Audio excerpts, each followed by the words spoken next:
and welcome back to the Citytilidie channel. You're all staying safe and well. This is a part 2, so please, very important to go back and have a watch of part 1, because of course this is a little tribute to Stan Bowles, who sadly passed away recently. Our love and support to all his family and friends.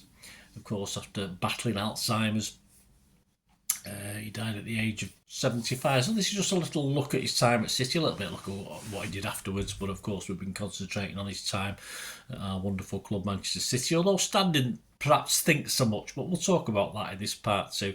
In part 1, we saw the troubles Stan had, particularly with Coach Allison. He'd already had one big bust up that we know about on and off the pitch, and a couple of dream debuts that promised so much for Stan, of course. So we're going to take up the story, or take up the rest of the story, at Christmas time in his final season at City in the 1969-70 season.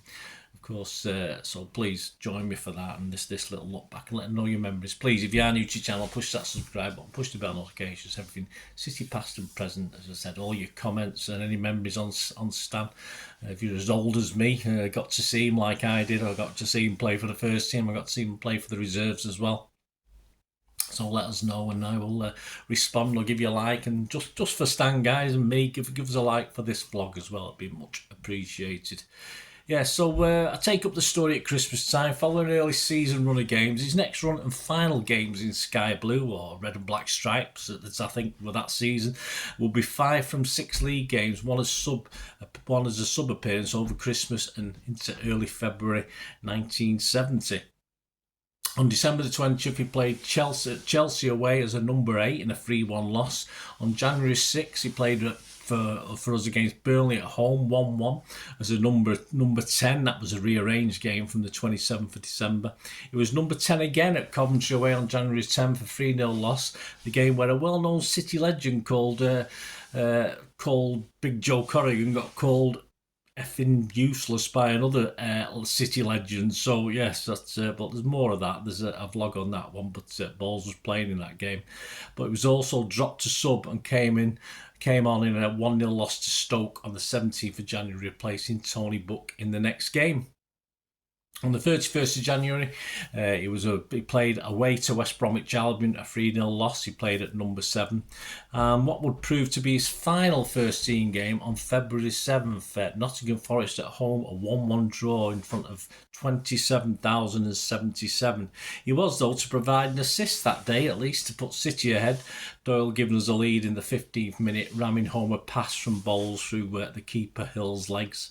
The lineup for this very last appearance he made for the first team: Mulhern, Buck, Mann, Doyle, Booth, Oakes, Bowles, Bell, Lee, Young, Bowyer, and the sub was Willie Donachie.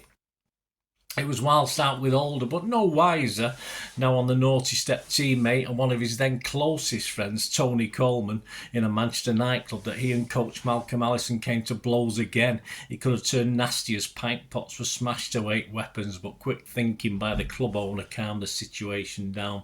But as far as Stanley, it was the last straw for Malcolm Allison, who wanted rid. Mercer announced a 2-week suspension with the media all over the story, and an angry and frustrated Stan just stopped training. He didn't, but City held his registration and wanted a fee for him. They weren't going to let him go just like that. But of course, they did eventually to let him go, to release him, as no one came in anywhere near the asking price. So for this talented but obviously troubled player. That season he played 12 games for the reserves as well, chipping in with a couple of goals. His overall stats for City, in the league he'd played 15 times for as sub and scored a couple of goals, and in the League Cup he'd made 1 appearance and scored a couple of goals. And of course during his time there, City won the league, we won the League Cup, we won the FA Cup, we won the Cup Winners' Cup, but he did fail to qualify with enough games to get any of those medals. I think the nearest he got was obviously when he went to QPR. I think he got a runners-up medal, didn't he, for the league title. And he may have got something at Forest as well, because he went to Nottingham Forest very briefly. Would have been fun to see how Stan got on with Brian Clough, wouldn't it? I'm sure that was hard work. He left in July. Anyway, back to City. He left in July 1970 for an unsuccessful stay at Bury.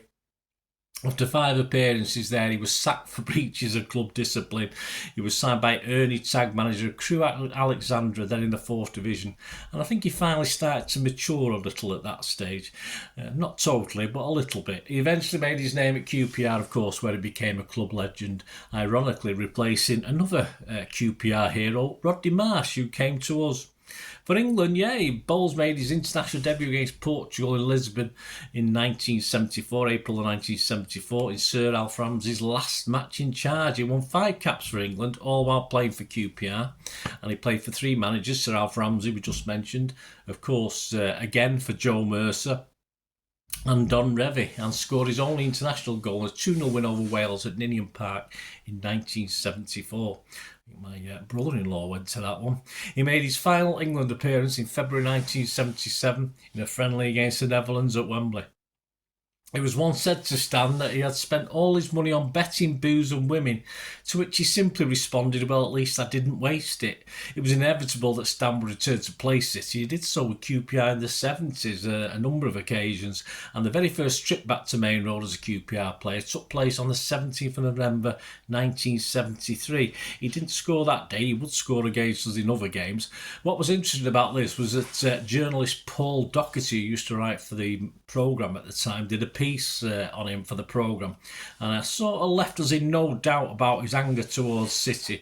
That was still fresh, just over 3 years after being released by the club. I'll just read out the interview, it's quite interesting, guys.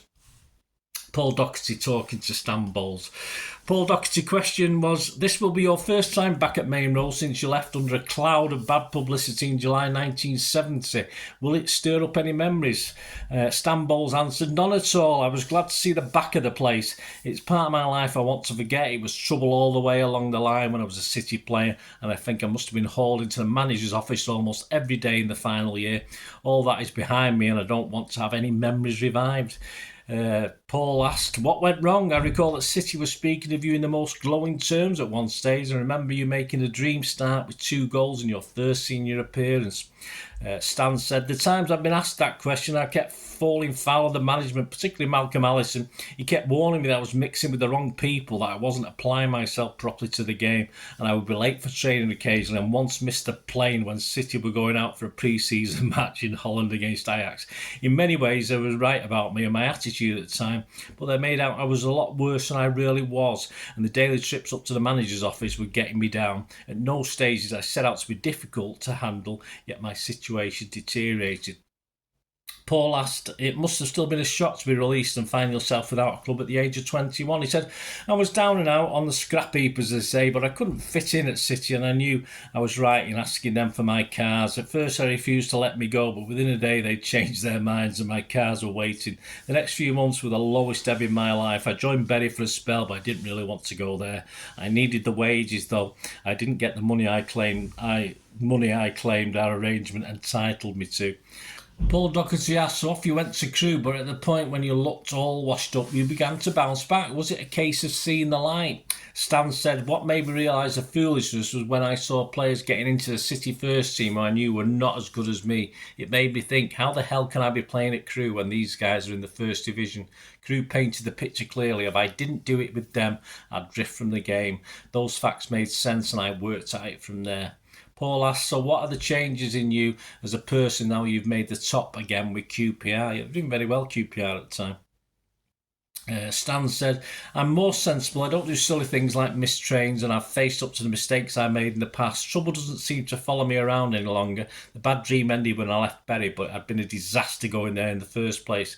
I still have an interest in gambling, but I only have an occasional modest interest. I remember admitting when I left City I was gambling money away on dogs and horses. It was true, up to £50 a week, and I was barely earning that much. But when you get a second chance in life, you hold on to it. That's what I've done since Crewe, then Carlisle, and now Rangers.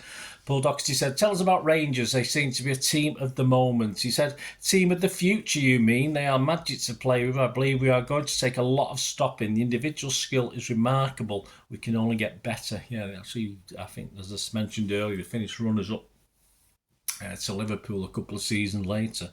And the final question from Paul, and the return to City is just another game on the way. He said, that's all. It might be a bit different when I get inside the ground and see those dressing rooms again, but so far I haven't given the place another thought. I stopped looking for City results after I left Crewe. Some of the players I won't even know. The only one I really remember is Tony Towers, and I always thought he would be a good player from when we were in the reserves together. So there you go. So not the most gushing of interviews about City, which is fair enough. That's how it was.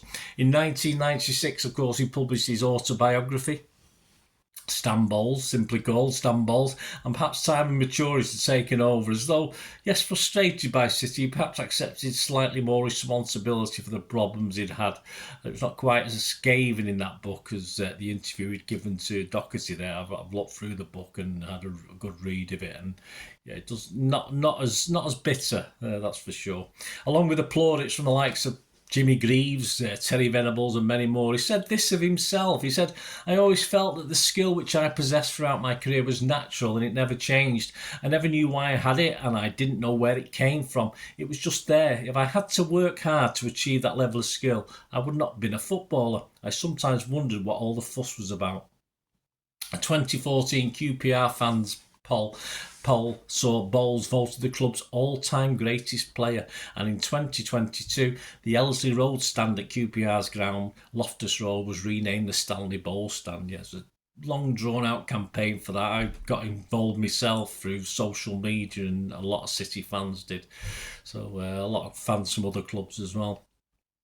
His name, of course, also graces the recent City legend statue outside the Etihad of Bell, Lee and Summerby. I was actually going to I've got a special feature on the players on that, on those, and of course Stan would have featured on that, but obviously I've done this now as in memory of him. And of course, it's all the players that were some small part of the successful team of the late 60s. When diagnosed with Alzheimer's, Stan moved back to Manchester to be cared for by his eldest daughter, Andrea. He's survived by his wife, Diane Bushell, and by his children, Andrea, Carlton, Tracy, from his first marriage to Anne. I would, of course, like to pass my personal condolences to Stan's family at this sad time. It's my privilege. It was a privilege to see him play for my team. We obviously, the first couple of games, we thought we had a winner, didn't we? And witnessed those two dream debuts, if you like, and all 4 goals. I would have been there to watch them, plus his other main road appearances for the first team reserves. Sadly, it wasn't to be at City. I wish he had a better memories of it, but perhaps time might have made it better. As he said, he brushed his stay from memory. But I and many Blues won't forget him. We've not brushed him from our memory, that's for sure. Thank you, Stan. It was very interesting. Yeah, Stan Bowles, 24th of December 1948 to 24th of February 2024. Rest in peace. I'll call you Blue, even though you're probably QPR were Blue as well, weren't they? Any memories you've got, guys? Let me know. Hope you enjoyed that little tribute. And let us know any thoughts or memories you've got. It'd be great to hear from you. Until we meet again. Oh, that's one thing, don't I? Please stay safe, Blues. Bye for now.